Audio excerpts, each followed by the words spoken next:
Hey everyone. So I wanted to come on here and share just an experience of mine over the last few days. Just been sitting with something, and it's a pattern that's been showing up in my life, and I thought it might be showing up in yours as well. So why not come on here and share with you? So this pattern revealed itself to me last week. It's one that I have been aware of and I've been working through, but I feel like this time around it's really come through in a quite a multi-layered way, and one that is ready to be dissolved. And I've actually done some clearing around it today. But it's a pattern of control, a pattern of controlling the outcome. So I had a conversation last week. It was quite a challenging conversation. And I realised that during this conversation that I didn't get the outcome that I was expecting or hoping for. I knew there was something I was feeling into in this situation, as an intuitive and as an energy reader. I knew there was something beyond that, beyond what was being said. And I don't want to go into details because I don't want to be, naming people or giving too much away. So in this conversation, I recognized there was stuff that wasn't being said. But at that moment, what took over was this fear. This fear came up afterwards. My mind wanted to begin to make make sense of it, because our minds, humans, are meaning-making machines. We want to make meaning out of everything. And as a child, that was really important to me. So this is a very embedded pattern from childhood. It's a childhood conditioning. And it also goes beyond, but I'll come to that later. And making meaning, and this is why we want to control an outcome, to feel like we're in control of things, because we avoid certain discomforts. The unknown it can be a real discomfort, right? Although the lesson or the beauty is stepping into acceptance, surrender, and faith and trust, which is where the magic lies. It lies by relinquishing control to the outcome, or relinquishing that control and stepping into surrender. But I'm going to pause there. We'll come back to that later. As I reflected upon my childhood, and when I recognized, I was like, this is so funny, this pattern's coming up again. Why am I feeling this? And I knew there was something else that was unspoken, and I found out a couple of days later I was right. There was something else, and that person was processing something quite heavy, and I had intuited that. But this old pattern was coming up, and I was doubting myself, my intuition, and trying to then control the expectation. And I realized that I was trying to control how I felt to avoid disappointment, because control can often feel like safety. Control can often feel like predictability. So when we want to control, what we're trying to do is create predictability, which makes us feel safe. So the body, the nervous system then feels safe. So at that moment, this almost like this unpredictable, this underlying energy that I was feeling made me feel a little bit like, ooh, I know there is something, but it feels unpredictable. And going back to my childhood, having lived in a very hypervigilant way, unpredictability meant lack of safety. right? That for me, and this might resonate with you as well. This might be something that you've experienced. When we are around unpredictable people, we feel very unsafe. Safety is so important, particularly for our nervous systems. So I was kind of moving through this and metabolizing it. And what was interesting was that I then began to see over the course of the week several different scenarios and experiences with other people who were also experiencing very similar controlling, what would I call it? The illusion of control. We try and make sense of it to feel safe, to try and control the outcomes. And I was seeing this played out around me. And I thought, gosh, I'm definitely not the only one who does this. And then something really interesting happened. The other layer, so that the second layer was seeing it playing out around me as I was processing and more metabolizing this. The final layer was a very felt and physical reaction, and it was my cesarean scar. My cesarean scar began to be inflamed. I've had 2 emergency cesareans. My daughter, my firstborn, she was in great distress. It was a 48-hour or over 48-hour labour, and it was my dream to have a water birth. I was so far from that, unfortunately, but she was delivered safe and very healthy.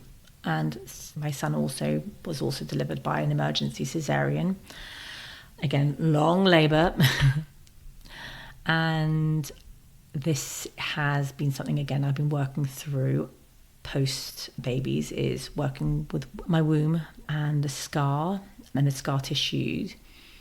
And it was only later, much later, that I realised that this may also have had something to do with my lack of feeling safe in my body. I think there's another video on that one, so I'm not going to go through that here. But do comment if you want to hear more about that. So for me, for this scar to start being inflamed, I thought, well, that's really interesting.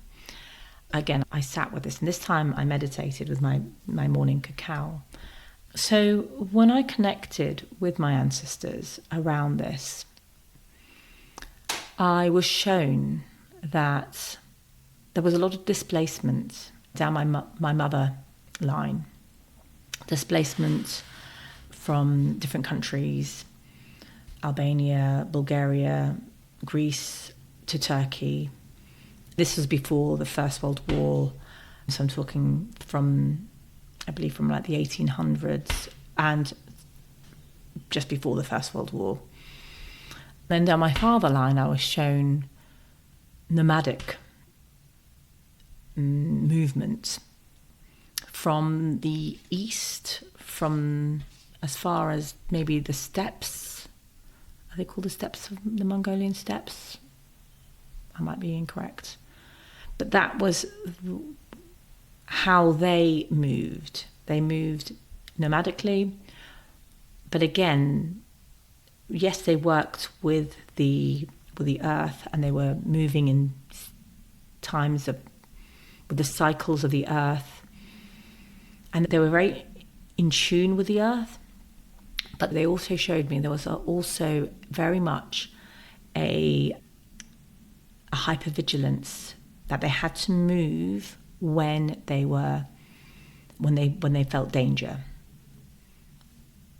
So obviously danger in both those, whether it's my mother's side or my father's side, the displacements and the nomadic behavior, it was danger. So safety was their priority.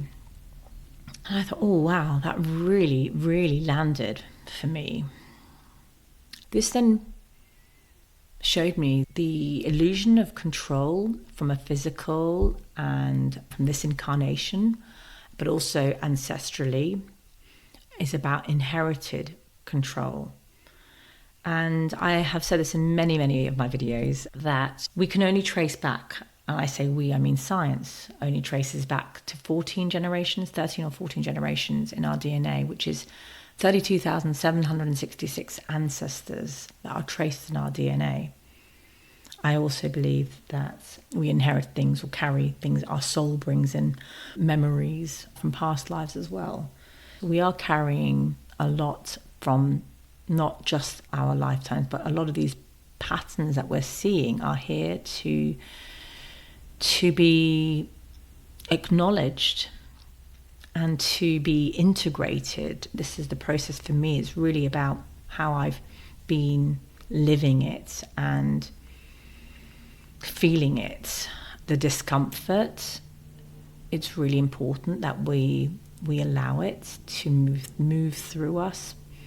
It's emotion, it's energy in motion, and it's only when we really allow ourselves to sit with it, no matter how it feels.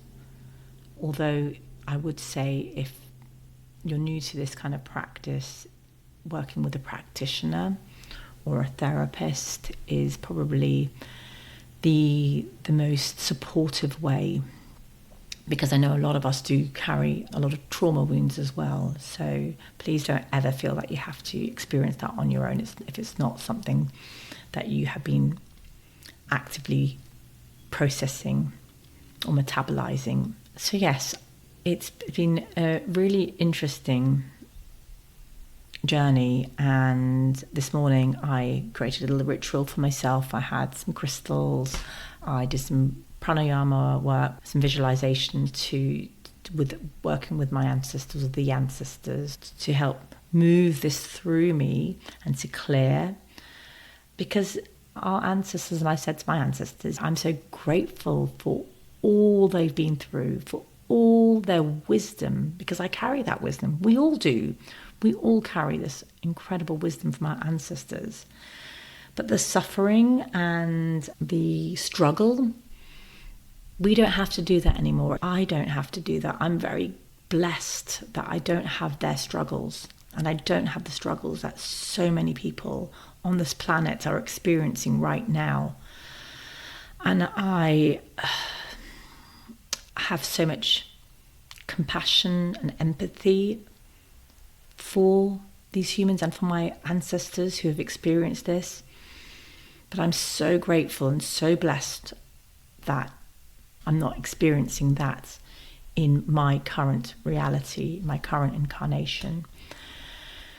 So really acknowledging that and letting go and cutting those cords and dissolving those and clearing what feels more like alchemy to me, alchemizing, transmuting those energies now so that they can go to where is needed most. And I can now move through and recognize this with the awareness, this new level of awareness that I have now, and notice this illusion of control when it pops up again. When we are growing, transforming, healing, whatever you want to call it, we often get the echoes. We get these echoes, and I'm sure it'll pop up in another way. But each time when we recognize it, we move through it with much more grace and much more ease. And instead of veering into the how, we really allow ourselves to trust the what. And that is where I believe the true freedom lies, that I can know myself deeply and surrender to the outcome. I can be curious and I can trust. I can have preferences and be open for what's actually for my highest good. And even if that looks different to how I imagined. And that's a way of building our faith and trust. And sometimes for what's for our highest good might not actually look like what we wanted it to. So, yeah, I believe that when we move into acceptance, surrender, faith and trust, that is where magnetism, true magnetism, lives. And before we wrap up, I wanted to share one last thing I noticed. Because we are all experiencing life through our own filters, lenses, conditioning, perspectives, I notice that we can often use what we've learned, for example, the modalities that we have, as a way of justifying to control the outcome. So, for example, using our human design, birth charts, tarot cards, oracle cards, all wonderful tools and technologies that we have that are so beautiful and so useful. They can be used to help us feel safe and explain away our discomfort. Let me know if you have found yourself doing that. I definitely have noticed myself when I step into that. These tools are beautiful tools, and they are so useful for our self-growth, self-development, and also for growing our muscle of awareness and our intuition when it comes from that place of curiosity, rather than coming from that place of trying to control the outcome or predict the outcome because of the discomfort that arises within us. That is when we veer into the how instead of trusting the what.